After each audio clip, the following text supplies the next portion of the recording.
السلام علیکم، کیسے ہیں آپ سب لوگ؟ امید ہے کہ آپ سب لوگ خیریت سے ہوں گے۔ رحیلہ خان کا ناول شروع کرتے ہیں۔ میری عاشقی تم ہی ہو۔ وہ اس کے سینے میں منہ دیے اس کی دیوانگی سے بچنے کے لیے خود پر نیند کا غلبہ طاری کر گئی تھی کہ سونا اس کا پسندیدہ مشغلہ تھا۔ وہ کہیں بھی کسی بھی حال میں سو جایا کرتی تھی اور آج اس کی یہی خوبی اسے مقابل کی شدتوں سے بچا گئی تھی کہ وہ زوار سے ڈرتی اس کے سینے کو جاہ پناہ بنا کر خود کو اس کے حصار میں چھپا گئی تھی۔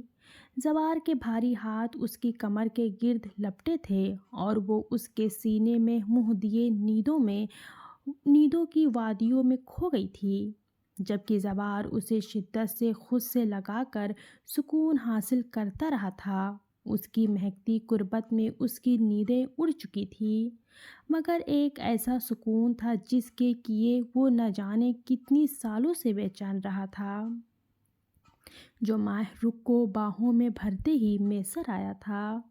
وہ ماہ رخ کے بالوں میں ہاتھ پھیر کر اس کے لمس کو محسوس کرتا رہا تھا اور فجر کی اذان کے وقت وہ بامشکل اس کی قربت کے حصار سے نکل کر اس پر کمبل درست کرتا اپنے کمرے میں آیا تھا۔ صبح اس کی آنکھ کھلی تو وہ کہیں نہیں تھا، البتہ اس کی خوشبو اس کے گرد پھیلی موجودگی کا احساس زور و شور سے دلا رہی تھی۔ زوار کتنے رومانٹک ہے، اف، ابھی سے یہ حال ہے تو آگے، وہ سوچ کر لب دانتوں تلے دبا گئی۔ اس کی دھڑکنوں نے زور پکڑا تھا، مان اس کی رات رخصتی والی بات یاد آئی تو وہ جھٹکے سے اٹھ بیٹھی۔ مجھے ابھی رخصتی نہیں کرنی، وہ ایک دم سے روحانسی سی ہوئی تھی اور پھر بیڈ سے اٹھ کھڑی ہوئی کہ وہ اپنی ماں سے بات کرے گی، جلد از جلد واپس جائیں گے۔ کہ زوار کی شدتوں کو برداشت کرنا اس کے بس سے باہر تھا۔ اس نے ایک نظر خود کو آئینے میں دیکھا تو اس کا دمکتا چہرہ سرخ پڑ چکا تھا۔ وہ جھٹ پٹ اپنے کپڑے لے کر واش روم میں بند ہو گئی۔ شجاعت ولا کے مکین اس وقت ڈائننگ ٹیبل پر برا جمان ناشتہ نوش فرما رہے تھے۔ حاذق اور نیال ہمیشہ کی طرح ماہ رخ کو تنگ کرنے پر تلے ہوئے تھے، جو اپنے مقابل بیٹھے زوار کی مخمور نظروں سے بچنے کے لیے اس کی طرف دیکھنے سے گریز برت رہی تھی، جبکہ زوار شجاعت بلوچ سے بزنس کی کوئی بات کر رہا تھا، جبکہ نصرت اور عشرت بیگم آپس میں ہلکی پھلکی باتیں کرتی ساتھ بچوں کی نوک جھونک انجوائے کر رہی تھیں۔ ماہ رخ اپی، میں حیران ہوں، نیال نے حیرت سے اس کی پلیٹ میں 2 نیوالوں کا سالن دیکھ کر کہا۔ کیوں؟ تو اس نے تیوری چڑھائی۔ آپ اتنا زیادہ کھانا کھانے کے بعد چل پھر کیسے لیتی ہیں؟ وہ مزے سے بولا کہ اس کی بات کا مطلب سمجھ کر سب کا قہقہ گونجا تو ماہ رخ نے گھورا۔ تم اپنے کھانے پر دھیان دو، میں اتنا ہی کھاتی ہوں۔ اس نے گھرکا تو نیال نے مسکراہٹ دبائی۔ وہ بھائی کی موجودگی میں کم کھا رہی ہے، یہ بھی بھابھی کے خلق سے نکلنا مشکل ہو رہا ہے۔ اب کی بار حاذق نے حصہ ملایا تو سب نے کشمگین نظروں سے زوار کو دیکھا، جو گہری اور ولہانہ نظروں سے ماہ رخ کو تکتا اس کے لیے امتحان بنا رہا تھا کہ سب کے دیکھنے پر اس نے فوراً نظروں کا زاویہ بدلا تو وہ لوگ بے ساختہ مسکرا دیے۔ آپ کی ہی ہے، دیکھ سکتے ہیں آپ؟ نیال شریر ہوا تو زوار نے گھورا۔ میں تو دیکھ ہی رہا ہوں تم ہم پر نظریں رکھ کر انہیں اور مجھے ڈسٹرب نہیں کرو، زوار نے گمبھیر آواز میں شرارتاً بولا۔ ماہ رخ کو نشانہ بنایا کہ سب کا چھت پھاڑ قہقہ گونجا۔ مما یہ کب سے مجھے ایسے ہی گھور رہے ہیں؟ جبھی اس کی بات پر ماہ رخ روحانسی ہوتی شکایتی انداز میں بولی تو ایک بار پھر سے حویلی قہقہوں سے گونج اٹھی۔ آپ کو مسلسل اور بار بار دیکھنے کا حق تو میرا ہے، ان نظروں کو برداشت کر کے زیادہ کھانا سیکھ لیں۔ وہ جس وہ جس انداز میں جواباً گویا ہوا تھا کہ سب سے ہنسی کنٹرول کرنا مشکل ہو گیا۔ بھائی مجھے تو گھر میں یہ رونق میل روز چاہیے، ہمیں بھابھی کی رخصتی کروا لینی چاہیے، نیال نے کھانے سے ہاتھ کھینچ کر ماہ رخ کو چھیڑتے کہا۔ تو زوار کی آنکھیں چمکی تھی کہ ماہ رخ نے ہول کے مقابل کو دیکھا تو اس کی آنکھوں میں چھلکتے تقاضوں کے پیغامات پر وہ ہڑبڑا سی گئی۔ بالکل درست کہا تم نے، حاذق نے تائید کی۔ بچے ٹھیک ہی کہہ رہے ہیں، شجاعت بلوچ اپنی بیگم کو دیکھتے ہوئے بولے۔ میں بھی یہی چاہتی ہوں، عشرت بیگم بھی خوشی سے بولی، جبکہ ندرت ان سب کی خوشی پر مسکرا اٹھی اور ماہ رخ سر جھکا کر دھڑکنیں شمار کرنے لگی۔ زوار کی گہری نگاہیں اس کے جھکے چہرے پر ہی جمی تھی، جو لب دانتوں تلے دبائے اسے بری طرح ڈسٹرب کر گئی تھی۔ اس سے پہلے کہ وہ کچھ کہتا کہ ایک ملازم ہانپتا ہوا وہاں آیا۔ سرکار سائیں، کیا ہوا خدا بخش؟ شجاعت بلوچ نے فوراً پوچھا۔ سائیں ہمارے آدمی وسیم کا قتل ہو گیا ہے، وہ گہری سانسیں بھرتا ہوا بولا۔ کیا کہہ رہے ہو تم؟ ایک دم سے شجاعت بلوچ اپنی جگہ سے اٹھ کے اس کے اٹھتے ہی ان کے تینوں بیٹے بھی پریشانی سے اٹھے تھے۔ وسیم ان کا خاصاً خاص ملازم تھا جس کا قتل کوئی عام بات نہیں تھی، اور زوار کا تو وہ رائٹ ہینڈ تھا۔ پھر معاملہ خود بخود گمبھیر ہوا تھا۔ سائیں ہماری اور دلاور سائیں کی حد میں مقید پل کا آدھا حصہ جو ہمارا ہے، وہاں پر وسیم کی لاش پڑی ہے، خدا بخش نے گھبراہٹ زدہ لہجے میں بتایا۔ تو زوار کی آنکھوں میں مرچیاں سی بھرنے لگی تھی، جبکہ ماتھے پر بلوں کا جال نمودار ہوا تھا۔ اگر تو اس کے پیچھے آپ کے کزن کا کام ہے تو پھر میں اس کی نسلیں برباد کرنے میں ایک منٹ بھی نہیں سوچوں گا بابا۔ زوار دہشت زدہ انداز میں بولا تھا کہ پل بھر کے لیے ماہ رخ بھی اپنی جگہ پر کپکپا اٹھی تھی۔ مجھے نہیں لگتا زوار یہ دلاور بلوچ نہیں کر سکتا، شجاعت بلوچ پرسوچ انداز میں بولا۔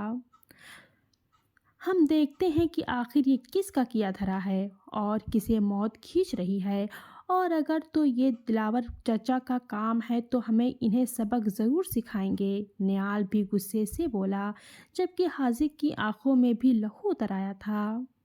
وہ ایسا نہیں کر سکتے کیونکہ شاہ ویز اور شاہ میر دونوں اسلام آباد ہیں، اور دلاور بلوچ بھی کل کسی کام سے گیا ہوا تھا۔ یہ سب ضرور کسی شر پسند بندے کا ہے۔ شجاعت بلوچ ماننے کو تیار ہی نہیں تھا، مگر پھر بھی بات چیت اور پوچھ تاچھ ضروری ہو گئی ہے، زوار نے سخت انداز میں کہا، اور نیال کو ساتھ لیے خارجی دروازے کی جانب بڑھا۔ تو ماہ رخ نے شکر کا سانس لیا تھا، جبکہ حاذق اور شجاعت بلوچ مردان خانے کی جانب بڑھے۔ وہ ساری رات اس نیلی آنکھوں والے شہزادے کے خواب سجاتی رہی تھی۔ اسے پتا تھا کہ وہ چاند کی خواہش کر رہی ہے، اس چاند کی خواہش جس کے چاہنے والے ہزاروں ہیں، مگر وہ اپنے من پسند شخص سے تعلق قائم کرے گا، باقی اسے دیکھنے والے دیکھتے ہی رہیں، وہ ان پر اپنی میٹھی روشنی نچھاور کرتا رہے گا، مگر اپنے برابر اسے لائے گا جو اس چاند کا بھی چاند ہوگا۔ وہ صبح جلدی اٹھ کر گھر کا کام کر کے اپنے بابا کو ناشتہ دے کر کالج کی تیاری کرتی گھر سے باہر نکلی تھی۔ اس کی ماں صبح سویرے ہی حویلی چلی گئی تھی کہ اسے وہاں کا ناشتہ بنانا ہوتا تھا۔ کبھی کبھی کام زیادہ ہوتا تو نورے بھی اپنے ماں کا ہاتھ بٹا دیتی تھی۔ وہ منہ دھیان گاؤں سے باہر جانے والی کچی سڑک پر پیدل چلتی پکی سڑک کی جانب بڑھنے لگی، جہاں پر موڑ سے ہی انہیں بس مل جایا کرتی تھی اور وہ اس میں سوار ہو کر کالج جایا کرتی تھی۔ آج سجیلا کے گھر کوئی مہمان آ رہے تھے، اس لیے اس نے چھٹی کی تھی۔ نورے اپنی سوچوں میں گم تھی کہ جبھی اس کے پیچھے سے آتی تیز رفتار پراڈو اس کے آگے بند فاصلے پر رکی تھی کہ سوچوں میں گم نورے ایک دم ہڑبڑا کر 2 قدم پیچھے ہٹی تھی کہ جبھی زوار نے گاڑی کا دروازہ کھول کر گردن موڑے اسے دیکھا۔ نورے آ جاؤ، میں تمہیں چھوڑ دوں، زوار نے کہا۔ نہیں بھائی، میں چلی جاؤں گی، نورے جو گھبرا سی گئی تھی کہ زوار کو دیکھ کر چہرے پر مسکراہٹ لیے نرم لہجے میں بولی۔ وہ اس وقت بہت جلدی میں تھا، مگر نورے کو اکیلا جاتا دیکھ وہ گاڑی روک چکا تھا۔ اس کے تاثرات انتہائی فرتیلے تھے، جنہیں دیکھ کر نورے کو اس کے غصے کا اندازہ ہو رہا تھا۔ آپ چلے بھائی، اب ہم نوکروں کو بھی پک اینڈ ڈراپ دیں گے، نیال نے گاڑی کے بیک میرر سے اسے کالج کے لباس میں ملبوس سر پر بلیک چادر اوڑھے دیکھ کر کہا تو زوار نے سخت گھوری سے اسے نوازا۔ آ جاؤ، جب بھی زوار نے سخت انداز میں کہا تھا تو وہ جھجکتی چھوٹے چھوٹے قدم اٹھاتی گاڑی کے قریب آئی اور پچھلا دروازہ کھول کر دھڑکتے دل سے اندر بیٹھی تھی کہ جبھی نظر آگے بیٹھے نیال پر پڑی جو فون پر مصروف تھا۔ اس نے نورے کو ایسے اگنور کیا ہوا تھا جیسے اس کا وجود اس گاڑی میں تو کیا اس دنیا میں بھی نہ ہو۔ تم اکیلی جا رہی ہو؟ اس کے بیٹھتے ہی زوار نے گاڑی اسٹارٹ کرتے پوچھا۔ جی، آج میری دوست کے گھر مہمان آ رہے ہیں، اس لیے وہ نہیں آئی، نورے گھبرا کر بولی تو زوار نے سر ہلایا۔ کچھ ہی دیر بعد زوار نے اسے موڑ پر اتارا تو وہ خدا حافظ کہہ کر کچھ دوری پر کھڑی بس کی جانب بڑھ گئی اور زوار نے گاڑی دائیں جانب موڑ لی۔ اس دوران نیال نورے سے مکمل طور پر لا علم ہی رہا تھا۔ وہ ساری رات اسے اپنی شدتوں میں دیوانہ کیے اس پر محبت نچھاور کرتا رہا تھا اور نازش ہمیشہ کی طرح اس کی محبت بھری برسات میں ڈوبتی، کبھی ختم سے اس میں چھپ جاتی تو کبھی اس جذبات کی شوریدگی سے گھبرا جاتی۔ وہ پوری رات اس پر اپنی جنون خیزیاں لٹاتا رہا تھا اور وہ اس کی جذبات کی طوفان میں سوکھے پتے کے مانند لرزتی اس کی دیوانگی میں بہتی چلی گئی تھی۔ فجر کی اذان سے پہلے شاہ ویس نے اس کی دہائی اور شکوے پر جان بخشی تھی اور اسے خود میں لیے اسے سہلاتا خود بھی سویا تھا۔ معاً دن کا اجالا پھیلتے اور ساتھ والے بیبی روم سے ہادی کی رونے کی آواز پر نازش کی آنکھ کھلی تھی۔ وہ بڑی احتیاط سے شاہ ویس کے حلقے سے نکل کر اپنے کپڑے درست کرتی اس کے کمرے میں آئی تھی اور روتے ہوئے ہاتھ کو گود میں اٹھا کر پیار کرتے کندھے سے لگایا تھا کہ ماں کا لمس ملتے ہی وہ ایک بار پھر نیند میں گم ہو گیا تھا تو نازش اسے واپس لٹا کر اپنے کمرے میں آئی۔ وہ وارڈروب سے ڈریس لے کر واش روم بند ہو گئی۔ کچھ دیر کے بعد وہ فریش ہو کر باہر آئی تھی اور بال ڈرائی کرتے دوپٹے سے سر اوڑھے اپنے بھرے بھرے وجود پر چادر ڈالے کمرے سے باہر نکلی تھی۔ اسے پتہ تھا کہ شاہ ویز آج لیٹ ہی جائے گا، جبکہ شاہ میر نے یونیورسٹی جانا تھا، اس کے لیے ناشتہ تیار کرنا تھا اور اسے بھی بھوک لگ رہی تھی۔ اس حال میں اسے بھوک بہت زیادہ لگتی تھی۔ بھابھی، بھائی آ گئے؟ اس کے ساتھ ناشتہ کرتے شاہ میر پوچھا تو نازش کے چہرے پر گلال سا بکھرا۔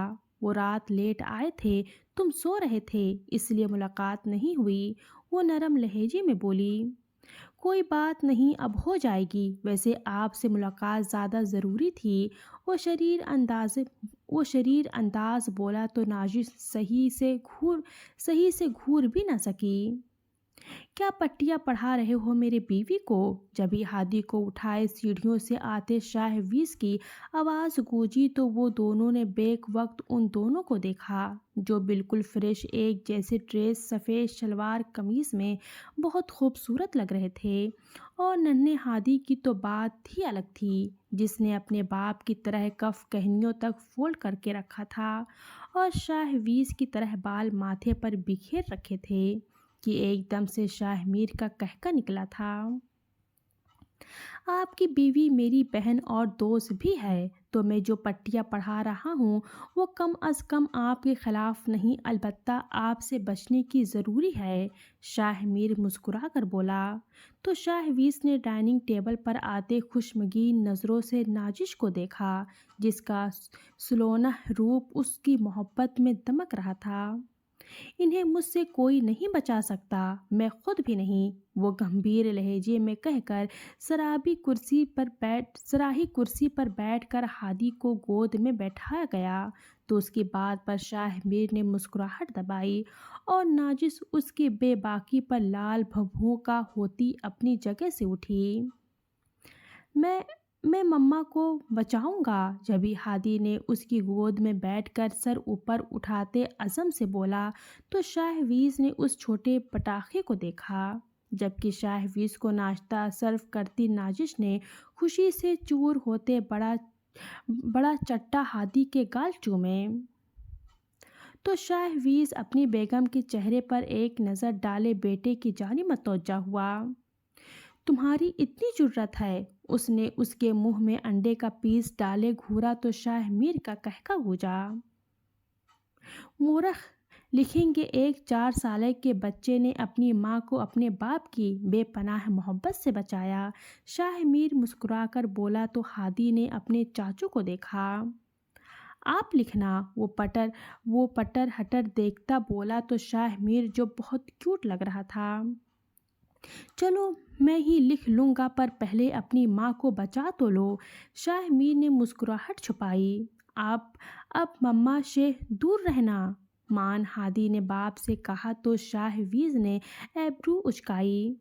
مجھے میری بیوی سے دور کرنے والے کوئی پیدا نہیں ہوا، تم بھی نہیں، اس لیے تم آج سے اپنے چاچو کے ساتھ شفٹ ہو جاؤ، شاہ ویز نے سنجیدگی میں کہا تو نازش باپ بیٹے کو اپنے لیے لڑتا دیکھ کر اپنی جگہ پر آ بیٹھی۔ مما، بابا، ہادی نے فوراً سے ماں کو دیکھ کر بابا کی شکایت لگائی۔ میرا پیارا بیٹا، میں آج ہی آپ کے کمرے میں شفٹ ہو جاؤں گی، پھر ہم ساتھ رہیں گے، اس نے ہادی کو پچکارا۔ تم سوچ بھی کیسے سکتی ہو، اس فتنے کی وجہ سے مجھ سے دور رہو گی کہ جبھی شدت پسند شاہ ویز نے نازش کو گھورا۔ دور تو نہیں، ساتھ والے کمرے میں، وہ کہتے لب دانتوں تلے دبا گئی کہ شاہ ویز کی آنکھوں میں کچھ تو تھا، وہ جہاں کی تھی رہ گئی۔ یہ شخص ہادی کو بھی اپنی بیوی کے ساتھ بمشکل برداشت کرتا تھا کہ اس کے کمرے میں غیر موجودگی وہ کہاں برداشت کر سکتا تھا۔ اس نے تو نازش کی جان پر بنا دی تھی۔ جبکہ شاہ میر چائے کا آخری گھونٹ بھر کے مسکراہٹ دبائے اپنی جگہ سے اٹھ گیا اور جاتے جاتے گڈ لک بھابھی کہنا نہ بھولا تھا۔